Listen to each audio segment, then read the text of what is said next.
Jemaat yang terkasih, salam. Gembalakanlah domba-domba. Demikian tema pada hari ini. Bapak, Ibu, dan saudara-saudara yang terkasih, berbicara mengenai pengembalaan adalah tugas gereja dan core inti dari seluruh perjalanan hidup bergereja. Namun dalam perjalanan kehidupan ini, saat idealnya seorang gembala yang ada dalam pikiran dan rancangan Allah, rasa-rasanya tidak sepenuhnya dijalankan oleh gereja. Dalam bahasa pastoralnya dikatakan tentang amnesia identitas. Amnesia itu penyakit yang suka lupa. Identitas berarti personal kita. Ketika beberapa waktu lalu, seorang ketua sinode gereja Masih Injil di Minahasa ternyata ada dalam tangkapannya KPK. Seorang pendeta ditangkap, itu judul. Seorang ketua sinode menerima dana di sinode mereka dan diindikasikan terjadi penyalahgunaan dana bansos oleh gereja. Seharusnya gereja sebagai sumber untuk pengembalaan harus tergerus oleh kepentingan dunia. Artinya ketidakmampuan baik secara personal, pribadi ataupun lembaga untuk mengenal sebenarnya siapa kita dalam tugas pelayanan kita. Kita juga mendapati apa yang terjadi dalam dunia pengembalaan. Kadang-kala mau tidak mau, suka tidak suka, seorang pelayan atau seorang gembala bisa saja lupa diri dalam ketenaran, dipuji oleh manusia menjadi tujuan, sehingga kalau dikritik rasanya tidak terima dan ingin mendapatkan pujian sebanyak-banyaknya saja. Jadi bukan Tuhan yang dimuliakan, bukan Tuhan yang dijumpai dalam pelayanan, tetapi ego sebagai seorang gembala. Apalagi yang sedang terjadi hari-hari ini, berebutan harta dalam gereja. Kita tahu beberapa gereja menjadi pecah di beberapa sinode, baik gereja-gereja karismatik maupun gereja arus utama. Gereja arus utama itu mama-mama, gereja-gereja yang dia memiliki keaslian dari misi, entah dari Belanda atau dari mana, itu merupakan gereja arus utama. Gereja Kristen Sumba, gereja Kristen Jawa, gereja Kristen Indonesia, gereja Toraja, itu merupakan gereja arus utama. Berhadapan juga dengan gereja-gereja karismatik. Kalau tidak cocok dengan gereja gembala, buat gereja baru. Persoalan tentang harta. Ada juga gereja yang diperebutkan oleh ayah dan anak. Pertama bapaknya menjadi gembala, ternyata bapaknya belum mau terangkan kepada anaknya. Anaknya juga bakal lari, buat gereja baru. Seperti itu. Bapak Ibu silakan tambahkan sendiri bahwa ternyata proses menjadi seorang gembala bukanlah hal yang mudah. Dan sebenarnya siapakah gembala itu? Ini pertanyaan penting yang perlu kita renungkan dalam kehidupan kita. Dalam firman Tuhan pada hari ini, setelah Yesus menampakkan diri kepada semua murid, pada akhirnya Yesus ngomong secara personal kepada Petrus. Petrus, gembalakan sendiri domba-domba. Itu permintaan Yesus. Kenapa ditanya sampai 3 kali? Kenapa tidak 1 kali saja?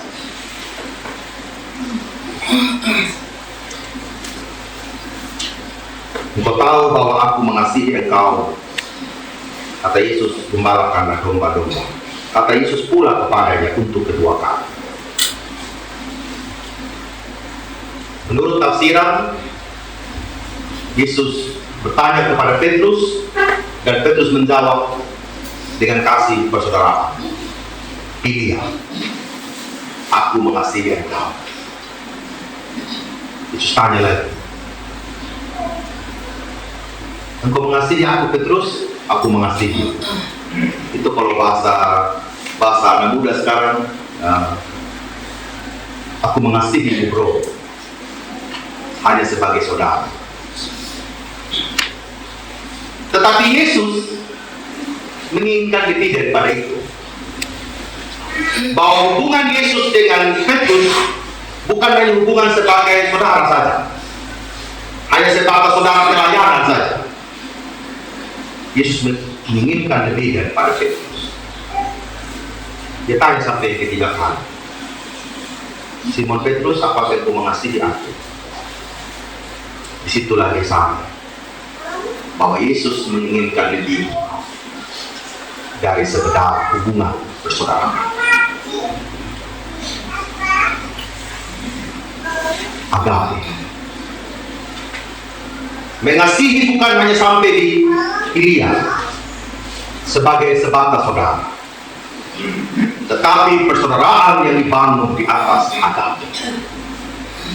Agape kasih yang tidak terbatas, kasih yang melebihi apapun juga.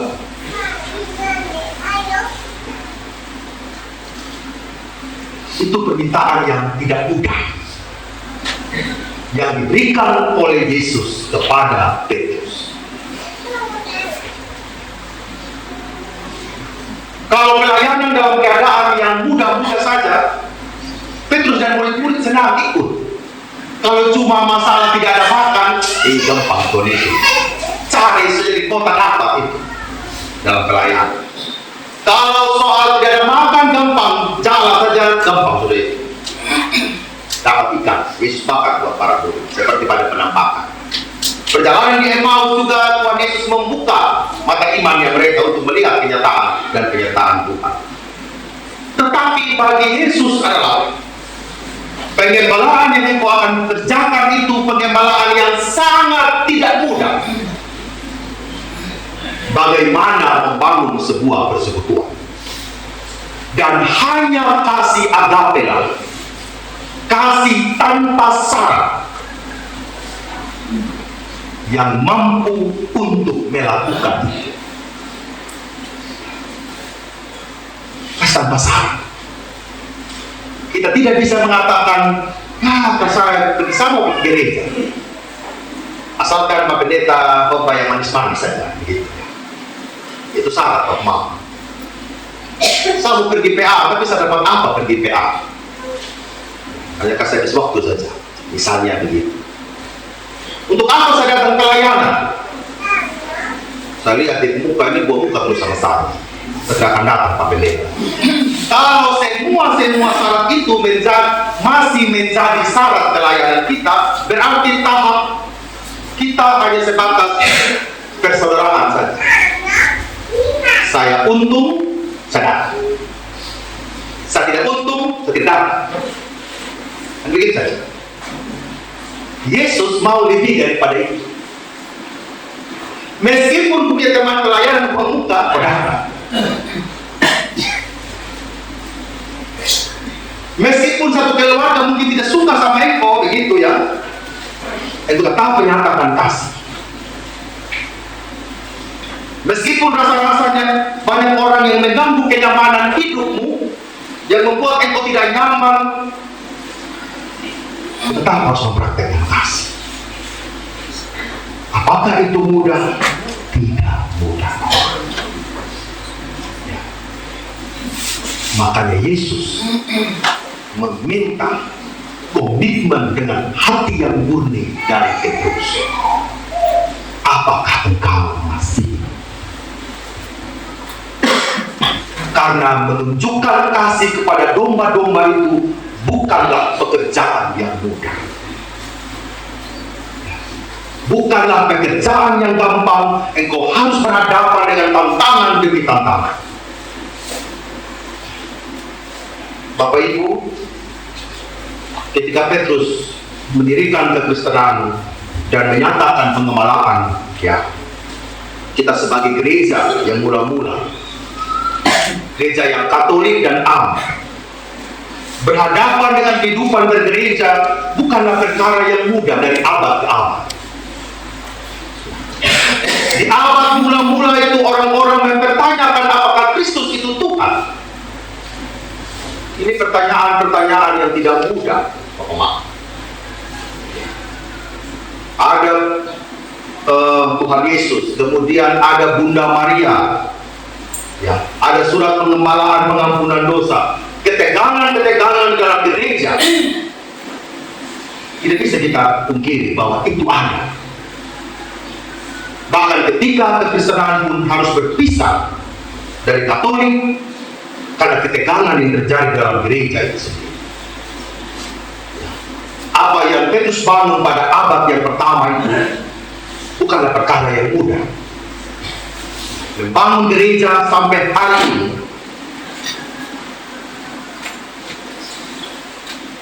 persoalan pengembalaan terus menjadi persoalan. Apakah para gembala ketika memuridkan gembala-gembala yang baru benar-benar masih mendasari kehidupannya pada kasih Allah? Oleh karena itu, lewat perikop hari ini yang pertama yang ingin dikatakan, proses pengembalaan adalah kasih karunia Allah atau pemberian kepercayaan yang diberikan oleh Allah. Sekali lagi, pengembalaan adalah kasih karunia Allah atau pemberian kepercayaan yang diberikan oleh Allah. Saya dan Bapak Ibu semua mau meyakini bahwa kita semua adalah gembala dalam versi kita masing-masing. Saya Tuhan percayakan mengembalakan kawanan domba di Manubahan. Majelis jemaat dipercayakan mengembalakan domba dalam lingkungan dan komunitas sel masing-masing. Pengurus-pengurus komisi konser perangkat gereja mengembalakan juga domba-dombanya yang dipercayakan kepada. Setiap kepala keluarga baik perempuan dan laki-laki dipercayakan oleh Allah untuk mengembalakan juga kawanan domba yang ada di dalam rumah tangga. Seorang pemimpin dipercayakan juga oleh Allah untuk melakukan tugas pengembalaan di mana dia ditempatkan. Pertanyaannya adalah, apakah setiap orang itu menyadari bahwa itu adalah kasih karunia Allah yang diberikan dalam hidup? Perlu mendapat perhatian yang penting dalam kehidupan. Kalau kita tidak menyadari bahwa kita adalah gembala, maka kita akan melakukan hal-hal yang tidak sesuai dengan kehendak Tuhan. Gembala itu pegang apa, Bapak Mam? Gada dan tongkat.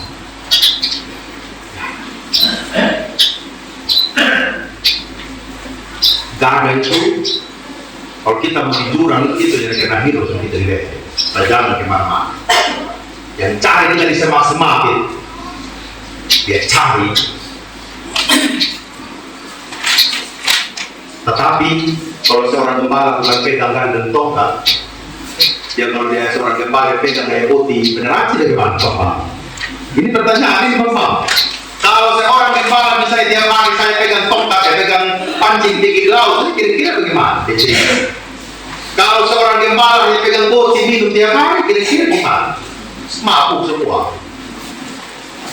Ini kan pertanyaan kok. Kalau seorang gembala hanya memikirkan uang saja, nah ini KPK rapat kita. Kalau seorang gembala hanya pegang kekuasaan saja, tidak. Itu yang membuat terpecah-belah dalam jemaat.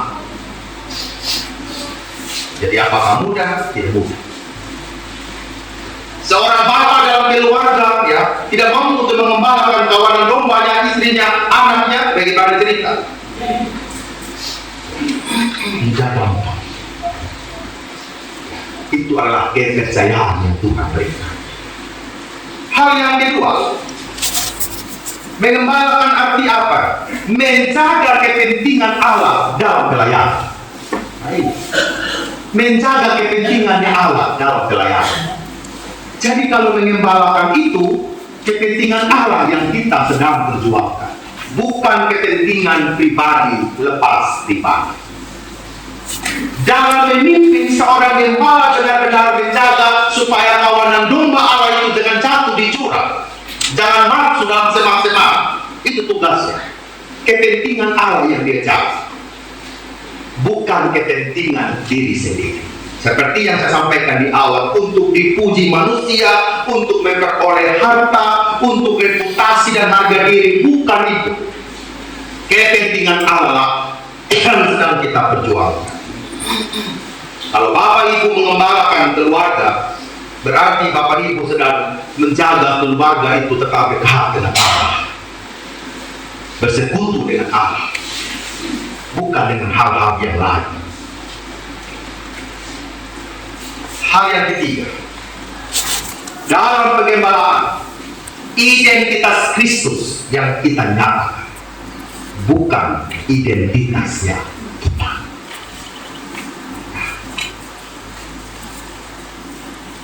Bukan namanya pendeta Apri begitu ya, yang harus tenar begitu, bukan. Tuhan. Apa mama datang di jemaat Manuara karena berjumpa dengan Tuhan. Bapak mama pergi PA, pergi persekutuan Komsel, bukan ada perasaan dengan tuan rumah kok. Atau bagaimana? Kenapa PPA di sana? Waktu sampai PA, dia datang juga. Bukan itu. Waktu dia Komsel, dia datang juga. Jadi pada saat ini dia PA, kalau dia datang, ya saya terpilih di rumah kok. Apa memang dia? Begitu Bapak mama ya. Yang kita tinggal itu identitas Kristus, amin. Kristus yang harus hadir.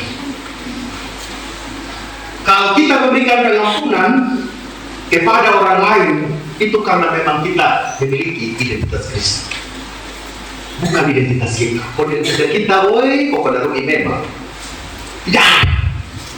Saya tetap menyimpan dendam itu sampai kapan dulu. Itu identitasnya kita, Bapak. Tapi kalau identitas Kristus, tidak mampu. Mama mungkin firman Tuhan hari ini agak berat-berat sedap begitu. Tapi bagaimanapun tugas pengembalaan itu harus kita lakukan dalam skop pelayanan kita.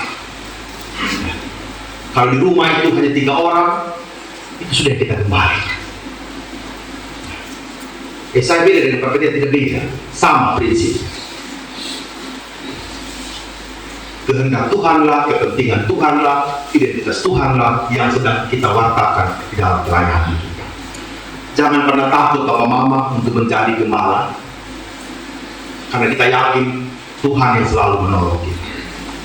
Ini yang perlu kita lakukan.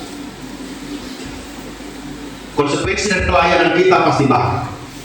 Orang tidak suka sama kita, orang akan cemooh sama kita, orang bilang kau sok suci lah, kau sok suka benar-benar, pasti banyak konsekuensi dari pelayanan kita. Jangan takut, Bapak. Karena yang kita lakukan itu adalah kehendak Tuhan. Meskipun menghadapi manusia ini dengan segala macam ancaman yang tidak gampang. Tetapi yang saya mau katakan, kalau Tuhan yang putus, kita percaya juga Tuhan yang urus. Amin. Kiranya Tuhan menolong saya dan saudara-saudara semua dalam perjalanan pengembalaan kita. Amin.